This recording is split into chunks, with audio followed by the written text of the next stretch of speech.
Melanjutkan dari cerita sebelumnya, iblis tua Xie, sepertinya teknik blood spirit milikmu ini tidak sekuat yang kuduga, ucap dokter peri kecil.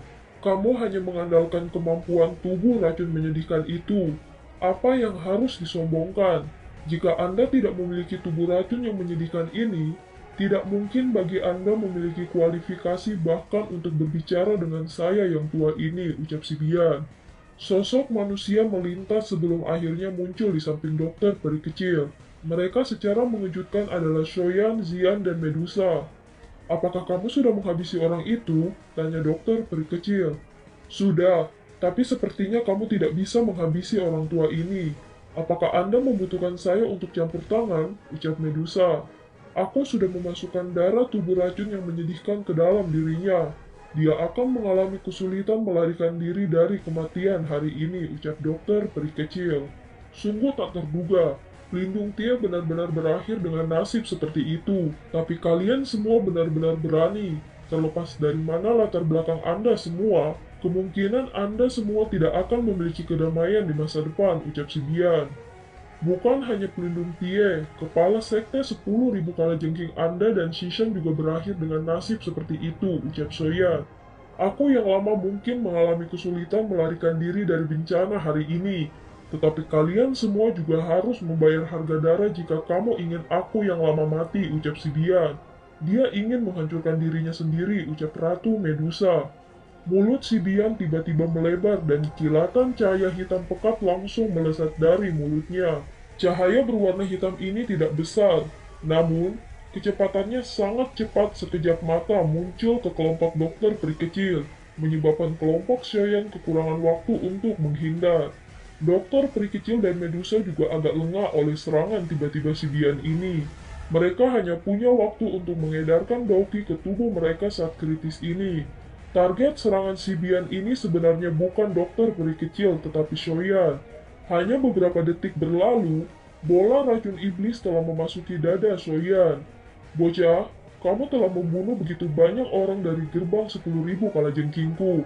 Bagaimana aku yang lama bisa melepaskanmu, ucap si Bian. Apa kamu baik-baik saja? Tanya Medusa. Itu sebenarnya adalah racun iblis.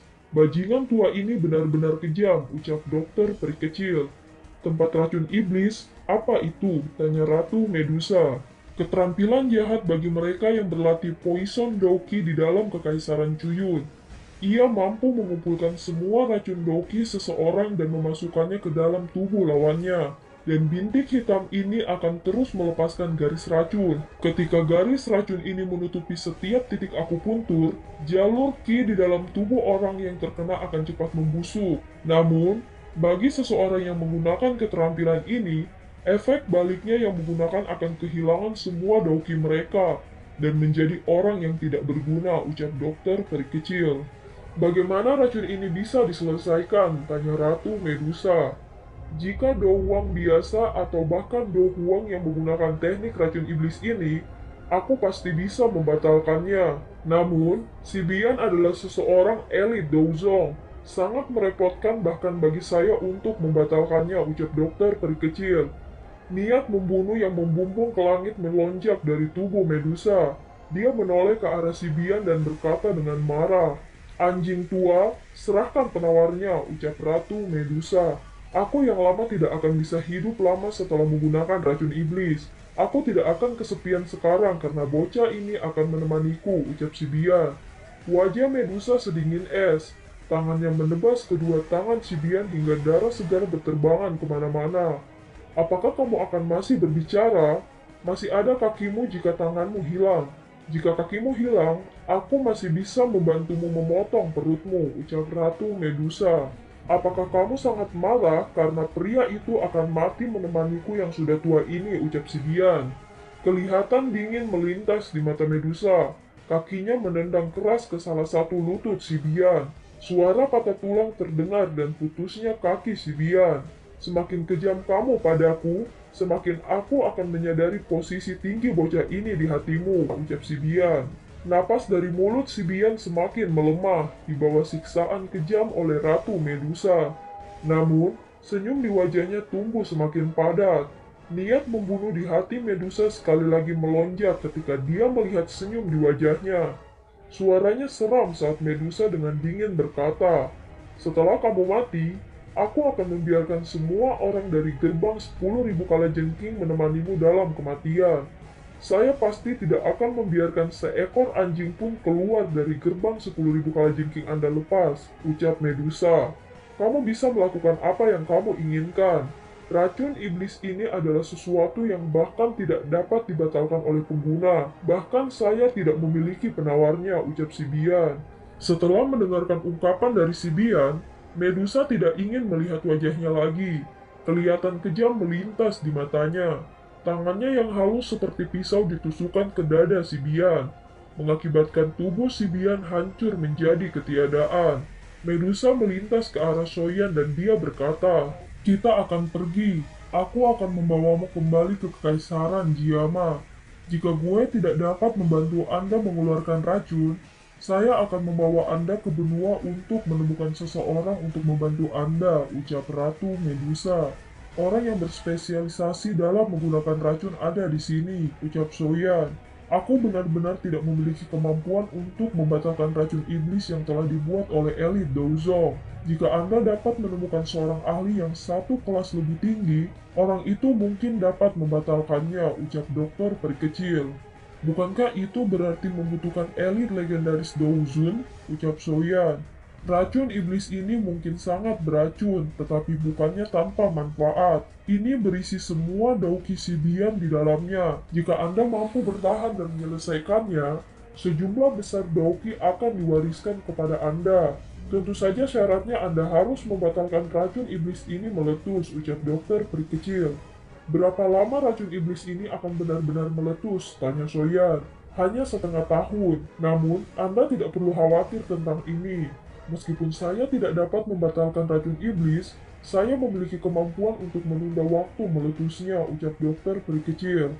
Soyan menghela nafas lega hanya setelah mendengar ini. Dia menoleh untuk melihat Medusa yang masih mengatupkan giginya. Soyan berkata dengan wajah tersenyum ke Medusa, "Tenanglah, racun iblis ini mungkin benar-benar memungkinkan kekuatanku meningkat pesat. Jangan salahkan dokter peri kecil. Saya di sini karena orang dari Hall of Soul. Menghadapi hal-hal seperti itu hanyalah sebuah kecelakaan," ucap Soyan. "Apakah kamu merasa tidak sehat sekarang?" tanya Ratu Medusa. "Sepertinya benda ini tidak menimbulkan masalah sebelum meletus. Namun, begitu itu terjadi, kemungkinan itu sangat fatal seperti yang dikatakan dokter peri kecil," ucap Soyan. "Apa rencanamu?" tanya Ratu Medusa. "Semuanya akan baik-baik saja ketika saatnya tiba. Mari kita selesaikan masalahnya di sini sebelum membicarakannya," ucap Soyan. Medusa hanya bisa menghela nafas ketika mendengar jawabannya. Matanya melirik ke bawah di mana gerbang 10.000 kalajengking berada. Niat membunuh melintas di matanya. Setelah memusnahkan beberapa ahli yang tersisa di gerbang kalajengking 10.000, faksi yang dikenal sebagai gerbang kalajengking 10.000 dapat dianggap telah tersingkir dari Kekaisaran Cuyun. Mulai hari ini, Sekte Racun benar-benar dapat dianggap mendominasi Kekaisaran Cuyun dengan sendirinya. Tidak akan ada lagi faksi yang berani menantangnya. Dokter peri kecil memimpin kelompok 3 Soyan dan meninggalkan pegunungan langit Kalajengking. Mereka dengan cepat menuju ke kota racun langit, tempat markas besar Sekte Racun berada. Ada bukit batu yang ditutupi dengan warna hijau subur di dalam markas Sekte Racun. Bukit batu ini adalah tempat terlarang dari Sekte Racun. Biasanya hanya dokter peri kecil yang bisa masuk. Lingkungan bukit batu ditutupi oleh penjaga yang tidak terhitung jumlahnya. Berbagai jenis tanaman beracun juga tumbuh di dalamnya. Bau amis samar terpancar sebelum berlama-lama di atas bukit batu. Ada sebuah kolam kecil yang berbentuk di sekitar batu-batu hitam. Bagian dalam kolam adalah air yang sangat gelap. Air kolam itu benar-benar hitam, menyebabkan seseorang tidak dapat melihat dasarnya. Kabut di atas kolam itu membawa aroma yang amis. "Air racun di kolammu ini tidak akan membahayakan Soyan, kan?" tanya Ratu Medusa. Air racun pada akhirnya adalah air racun. Racun yang terkandung di dalamnya juga sangat kuat. Tapi inilah yang dibutuhkan oleh Soyan. Dia menderita racun iblis yang kejam. Jika dia berlatih di kolam ini bersamaan dengan bimbingan saya, Dia akan melawan racun dengan racun dan untuk sementara bisa menekan racun iblis di tubuhnya, ucap dokter peri kecil. Lalu untuk apa kau berlama-lama? Cepat dan lakukan, ucap Ratu Medusa. Kalian berdua harus pergi dulu. Tunggu di luar hutan batu, ucap dokter peri kecil. Tidak, saya harus berada di sini untuk memastikan keselamatan Soyan. Siapa yang tahu trik macam apa yang akan kamu lakukan, ucap Ratu Medusa. Terserah kamu, Anda bisa tetap tinggal jika Anda mau, ucap dokter peri kecil. Dokter peri kecil berdiri mulai melakukannya. Tangannya yang halus dengan lembut membuka kancing bajunya.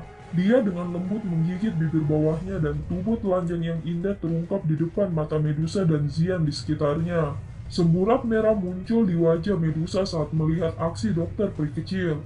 Dia mengeluarkan batuk lembut sebelum membalikan tubuhnya seolah-olah tidak ada yang terjadi. Sementara, dia juga melirik Zian. Ternyata Zian diam-diam mengawasi melalui celah di antara jari-jarinya yang menutupi matanya. Untungnya milik wanita racun itu tidak sebesar milikku, ucap Ratu Medusa. Zian diam-diam tertawa saat diseret oleh Medusa. Dan film pun berakhir. Sampai jumpa.